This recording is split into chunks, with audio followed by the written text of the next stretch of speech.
The Vietnam War. Millions died. Nations, families, and generations were divided. Wars are started by old men that know each other, and they're fought by young men that don't know each other. Ich war 17 Jahre und 6 Monate, wenn ich eingezogen wurde.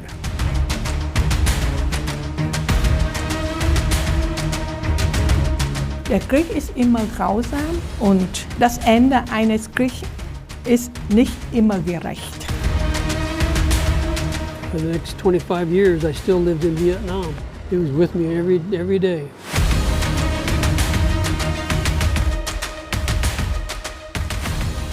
New conflicts start, and with them, the lives of ordinary people are upended. This film follows 4 people from a war that ended over 50 years ago. 2 American veterans, a North Vietnamese soldier, a South Vietnamese refugee. Some were on different sides. All of them still live with the memories. My guys' names are on the wall, over 20 of them, at least. Then I have to wait a while until nobody's around and I can walk up to the wall and I can say hi to my buddies. I can see their young faces, and one day I'm going to get to see them again.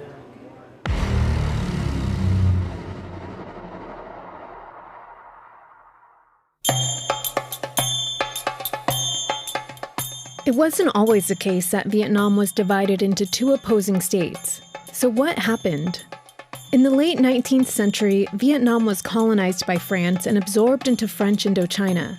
For decades, the Vietnamese population lived under harsh colonial rule and economic exploitation. During World War II, Japan occupied Vietnam. But after Japan was defeated in the war, France tried to reassert control, and a man named Ho Chi Minh led the fight for independence. After 8 years of war and a decisive Vietnamese victory at the Battle of Dien Bien Phu, France was forced to leave.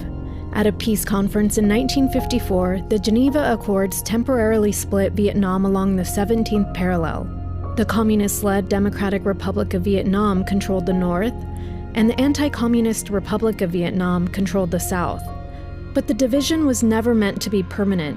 Nationwide elections were supposed to reunify the country in 1956. South Vietnam's leaders refused to take part. Ho Chi Minh was so popular they were certain he would win.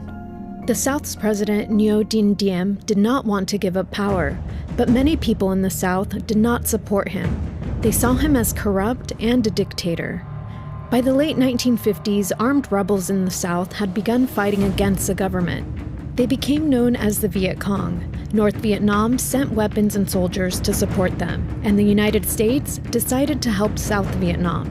First, the U.S. sent supplies and a few hundred military advisors, but the Johnson administration had already made the decision to escalate. They were waiting for the right opportunity. On August 2nd, 1964, they got one.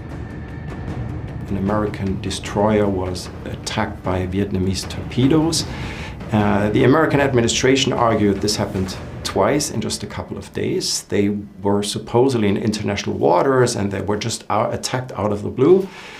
We know today that the American destroyers were in the Gulf of Tonkin to support military raids on North Vietnam, so they were there with a military purpose. But the Johnson administration got basically what they called a blank check from Congress, the Gulf of Tonkin Resolution. There was never a declaration of war in Vietnam.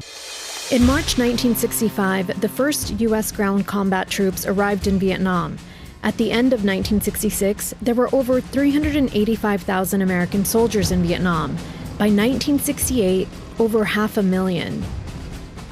The Cold War is key to understand why the United States got involved in Vietnam in the first place. Vietnam War. One was, or all based on the idea that the communist powers, especially the Soviet Union, wanted to expand and have world domination.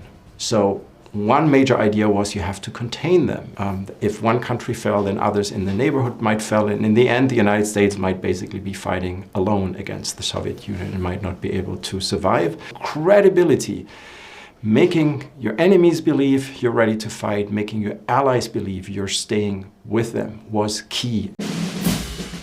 As the war escalated, the United States drafted hundreds of thousands of young men to fight. The average age of the soldiers who fought in Vietnam was just 22. Most were from lower middle and working class families, a huge number coming from poor urban neighborhoods and rural towns. In 1968, the Vietnam War was consuming America. The draft was upending the lives of young men with a single letter. I graduated from high school in 1966. I got married to my high school sweetheart in 67. I was drafted in 68, drove a 3-year-old Volkswagen. Came home and my wife was standing at the screen door of our duplex crying, holding a letter. It was the letter, "Greetings from Uncle Sam, you're now in the Army." And that's what that was like. So life on hold, just like that. When I was in high school, we heard a little bit about Vietnam. I didn't know anything. I was a dumb kid. I was just a kid on the streets with a 57 Chevy and a cute girlfriend and a good job. So I was having fun, you know. Life was good. Half a world away, a boy named Nguyen Quang Vinh was growing up in Hanoi in North Vietnam. He was 10 years old when the American bombs began falling. Hanoi ist eine kleine, schöne, friedliche Stadt. Vor dem Krieg war in die Schule gegangen und dann Amerikaner bombardiert Norden. Und dann muss ich zusammen mit anderen Leuten evakuiert. Quang Thi My Lum was born in the same province as Ho Chi Minh, in north-central Vietnam. Her father was an educated man who didn't fit in with the communist system. When Vietnam was partitioned in 1954, he and his family fled to Saigon. Ich war noch so klein, war 3 Jahre alt. Ich habe nur ein Bild in meinem Kopf, dass wir, meine Eltern und ich und viele Menschen rundherum, wir saßen auf dem Boden eines Transportflugzeugs und rundherum stand nach Erbrochenen.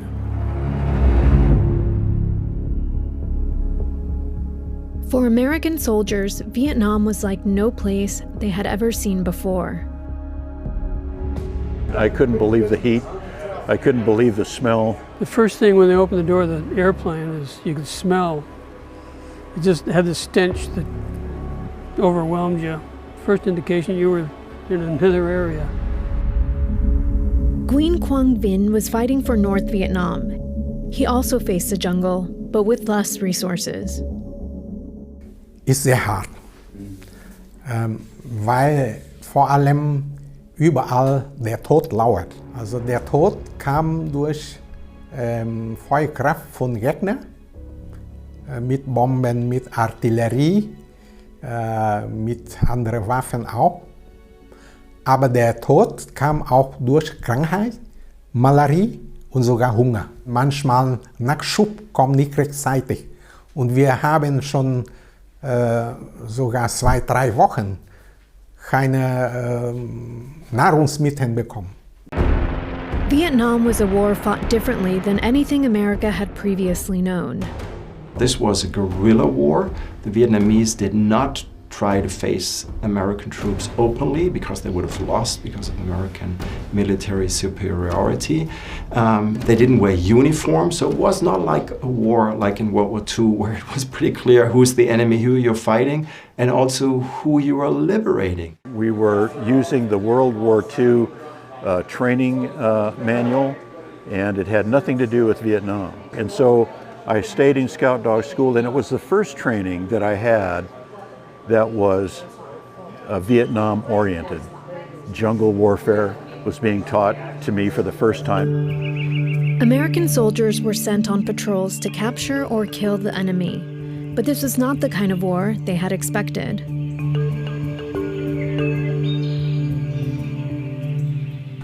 Wir vertreuen unsere Kräfte in Dschungel und wir konzentrieren unsere Kräfte nur an bestimmten Zeit und an bestimmten Ort, damit wir bestimmte Ziel vernichten und danach wieder vertreuen. Gegen so eine Taktik Amerikaner waren machtlos. Farmers and villagers in South Vietnam were assumed to be on the American side, but that wasn't always true. Some supported the Viet Cong. You couldn't trust them. You had to watch out for that because during the day, the Vietnamese people would be in their village. They would pretend they didn't know where the Viet Cong were. At nighttime, the Viet Cong would come out. So really you didn't know, and sometimes they're being dressed just like the village people.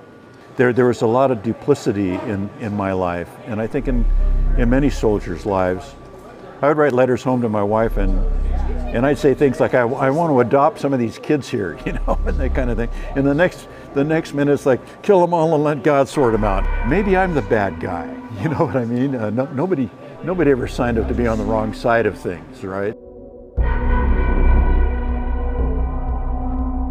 Amerikanische Infanterie habe ich nicht gesehen, aber ich habe einen toten amerikanischen Pilot gesehen. Natürlich damals gegen ihn, ne, wenn ich sah nur Hass fühle ich. But the war wasn't only in the jungle. In Saigon, millions of civilians lived with it every day. Die Granatenangriffe auf den belebten Ort in Saigon.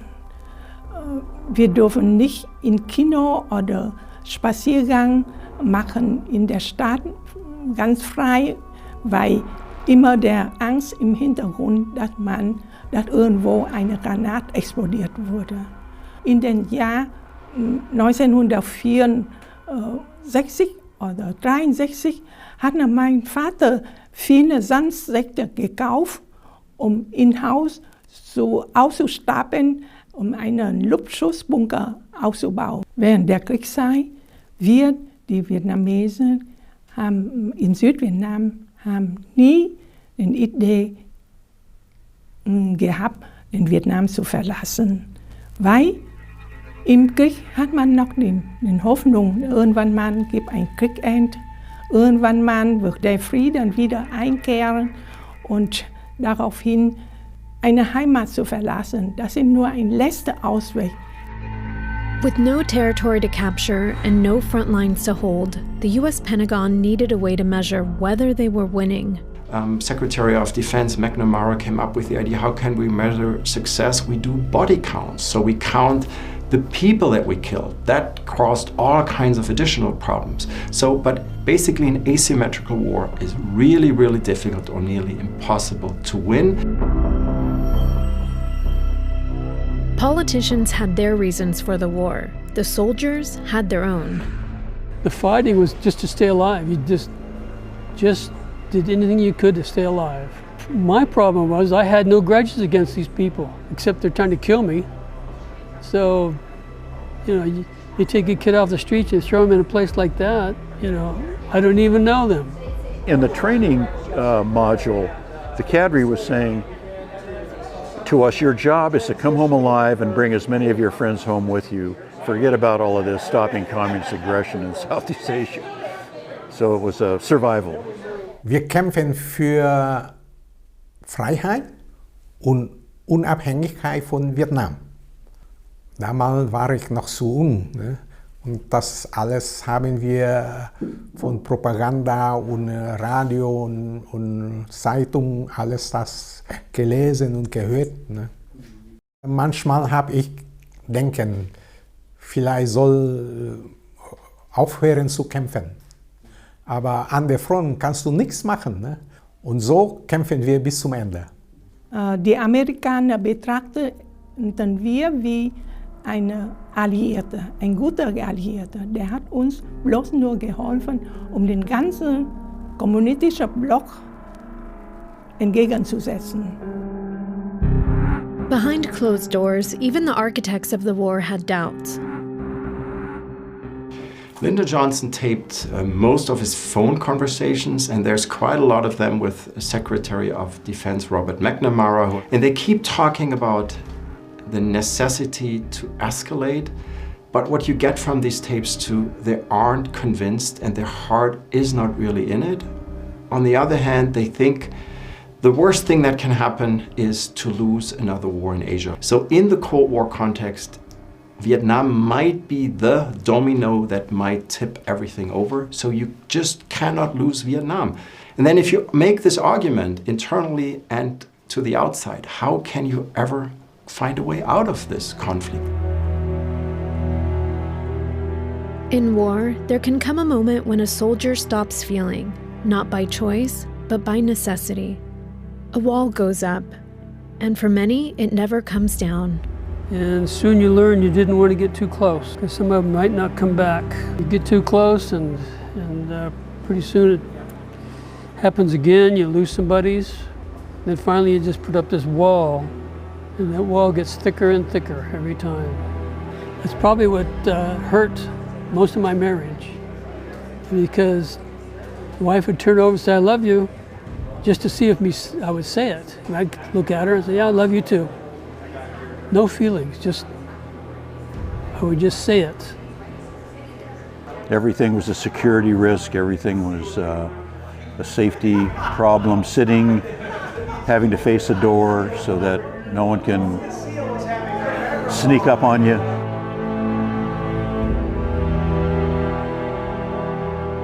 Ich habe mindestens 6 Freunde an der Front verloren. Darunter auch mein bester Klassenkamerad Wu Chi-teng. Nein, ich habe keine Mauer gebaut, weil im Gegenteil, ich weiß, wofür kämpfe ich. Wofür haben wir unsere Jugend und sogar das Leben geopfert.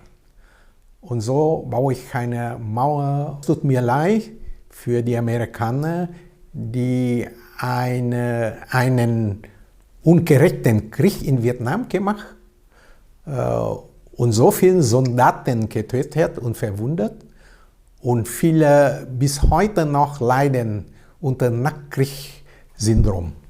Ich habe keine Mauer im Kopf. Ich habe nur die Abneigung gegen Kommunismus und das ist alles. As the Vietnam War continued, Americans at home turned against it. President Nixon had promised peace when he ran for president in 1968. Instead, he expanded the war into Cambodia and Laos. On November 15, 1969, an estimated 500,000 people marched on Washington, demanding an end to the war. About 6 months later, 4 students at Kent State University were shot and killed by the National Guard during a protest. In 1973, the American government signed a peace agreement with North Vietnam. The last Americans left in 1975. South Vietnam fell to communist rule. Vietnam veterans did not come back as heroes. It didn't matter that many of them fought because they had to, not because they chose to. The reception was pretty passive. I was called a murderer at LAX. World War II was a war that was won, where the country was fully behind them, where the soldiers, when they returned victoriously, were celebrated. This did not happen in the Vietnam War. So many of them returned individually. They didn't come back in groups. And they also faced a government that did not take enough care of them. You know, and what it was is there was a minimization by even our veterans. It wasn't a real war, you know, you didn't sacrifice like we did, so we stopped talking about it. The Vietnamese came home to ruins. After years of bombing and fighting, farmland was cratered and contaminated. Countless villages had been destroyed, and millions of people were displaced with no homes to return to. Wenn ich von der Front gekommen nach Hause kam, ich sehe eine Hanoi schwer bombardiert. Überall zerstörte Häuser. Von der Hauptbahnhof Hanoi ist weggeflogen. Und die Straßen Khâm und das Krankenhaus Bạch Mai war ruiniert und viele Leute gestorben. Und die Leute, Bevölkerung ist traurig und leben in Elend. When Saigon fell on April 30th, 1975, Hoang Thi My Lam was finishing her studies at medical school. Direkt an dem Tag war Saigon versank in Chaos. Und die ehemalige Kommunisten, Infiltrator, die war früher im Geheim gearbeitet, jetzt treten sie auf, trugen sie Waffen und rote Armbinde und sie waren bereit, jederzeit zu schießen. Am Anfang meiner Gassen lag eine Leiche, der war bis zum Abend noch da.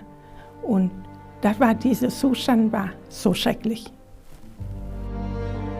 Under the new communist regime, she was forced to undergo political re-education before she was allowed to practice. After 4 years, she made a decision. Manchmal muss man das Leben riskieren, um eigenen Sinn zu erreichen. Wir hatten kein Geld, um für die ganze Familie rauszufliehen. Außerdem, mein Vater an dieser Zeit schon 72 Jahre alt und meine Mutter war körperlich so schwach. Meine jüngere Schwester hat damals 2 Kinder, 2 und 3 Jahre alt, und sie können nicht das Leben ihrer Kinder riskieren. On April 17, 1979, she boarded a boat together with nearly 300 people. The boat was 18 meters long and 3 meters wide. Es gab im Boot kaum was zu essen und zu trinken, weil am zweiten Tag haben wir den Thai-Pirat getroffen. Die sind Fischermänner, junge Fischermänner, jeder hat ein Messer in der Hand in aller Art, groß, lang, und kam zu jedem Passagier auf dem Boot, den Flüchtlingen auf dem Boot, und sie verlangen nach Gold oder Schmucken. Und sie kippen alle Wasserkanne auf den Boden, um irgendwas verstecken, Gold zu finden. Hoang Thi My Lam made it to Malaysia, and then a UN boat took her to a refugee camp on Pulau Bidung, where she spent about a year. A German humanitarian aid program offered her resettlement, and after completing 8 months of medical work on the island, she moved to West Berlin in 1981. She learned German, got married, and had 2 children. Her degree was recognized, and she was able to work as a doctor at a hospital for 30 years. Diese Dankbarkeit, das bleibt bei mir jeden Tag, dass ich meinen Beruf erfolgreich abgeschlossen und hier in Deutschland praktiziert. Und das war mein Wunsch im Leben, ist vollkommen erfüllt und bin ich sehr zufrieden. Nguyen Quang Vinh didn't flee Vietnam. He came to West Germany in 1988 on a scholarship to do research work on malaria. He became a professor and wrote a book about the Battle of Quang Tri. Das ist eine spirituelle Schuld gegenüber meinen gefallenen Kameraden. Ich beschreibe, wie waren die und wie haben die gelebt an der Front und wie haben die gekämpft und gestorben. Both American veterans described the same timeline, roughly 25 years of silence before they could begin to speak about their experiences. Neither knew there was a name for what they had, PTSD or post-traumatic stress disorder. It wasn't formally recognized until 1980. And we had a jet one time shoot a runway while I was working on an airplane. And it was just like a jet that came through in Vietnam, dropped a bomb real close to us. And when I heard that, I couldn't move. My heart was pounding. I had to sit down at least 30 or 40 minutes till I could even get my composure and continue on as I was doing. I didn't have anything wrong with me that a couple of tall Budweisers wouldn't fix. He was very irritable. inability to concentrate, feeling like I had a foreshortened future, like I was living on borrowed time. Wondered if I'd make 30. From 1970 to like 2000, I was living kind of a life of not even acknowledging my veteranhood. Jerry went on to earn a master's degree in clinical psychology. He now counsels veterans from Iraq and Afghanistan. They're a different generation, but some wounds are familiar. There's difficulty not only with fear of dying, but having concerns about what they were becoming. Have I crossed the line? Have I crossed the moral boundary? You know, am I damaged now because of how I treated people? And I've had veterans talk to me about that and have them feel, wow. Feel bad about what they've said to people, how they've pushed people around, how they've dominated them. I didn't know I needed help. Enough till about 25 years later. And I said, something's wrong. I needed to talk to somebody. And there was a group that started up called Point Man. I used to go in the evenings and I wouldn't talk to anybody, I was just quiet. So one guy goes, "Hi, I'm Larry Pratt. I was in the 101st Airborne," and it clicked. I go, "You were in the 101? He goes, "Yeah." I go, "So was I." And we got to talking and this load just came off my shoulders. I could not believe it. For Vietnamese veterans, there was no diagnosis, no treatment, no support. Ehrlich sagen, weiß ich nicht, weil er noch nie einen Test gemacht. Aber ich glaube, ich habe etwas, weil einige Zeit habe ich immer anträumt. In der Nacht Schweiß gebadet und aufgewacht und kann nicht mehr einschlafen. Dr. Ving's neighbor is a former South Vietnamese soldier. In Vietnam, they were enemies who fought on opposite sides. In Germany, they met at a tennis club decades later. Gott sei Dank, dass wir haben uns nicht gegenseitig töten. Ne? Aber jetzt sind wir gute Nachbarn. Ne? Das heißt, wenn er krank, ich mache für ihn Akupunktur, weil ich kann Akupunktur machen. Wenn er etwas leckerer gekocht, dann der ruft mich an und wir können zusammen essen. When the war was over, millions had died. Did the world learn from it? Die Menschheit lernt nie. Ich habe gedacht, nach Vietnamkrieg wird es kein Krieg. Oder später haben wir gesehen, in Kosovo, ne, Jugoslawienkrieg, wieder. Und dann wieder irgendwo in Irak, in Libyen, ne, und jetzt in Ukraine mit Russland. Immer wieder Krieg. Obwohl Krieg bringen nur Tote, nur Zerstörung und Unglück für Menschen. The decision to invade Iraq and free Iraq, I think in that war the United States made similar mistakes. Iraq was in similar ways a asymmetrical war that you could not win. Aber das Problem ist, es gibt kein Engen im Krieg. Was der kommunistische Armee mit der Bevölkerung machen, das kriegt die Welt nicht mit. Die Journalisten, die amerikanischen Truppenbegleiter, die konnten auch nicht aufnehmen, was sie gemacht haben. In der Nacht, auf dem Land, im Dunkeln haben sie die Menschen exekutiert. In grausamer Weise, das hat man nicht gesehen. There's nothing worse than watching the life go out of your buddy. Laying there and you're saying, "Don't die on me, damn it," and he's gone. And seeing the rest of them cut to pieces.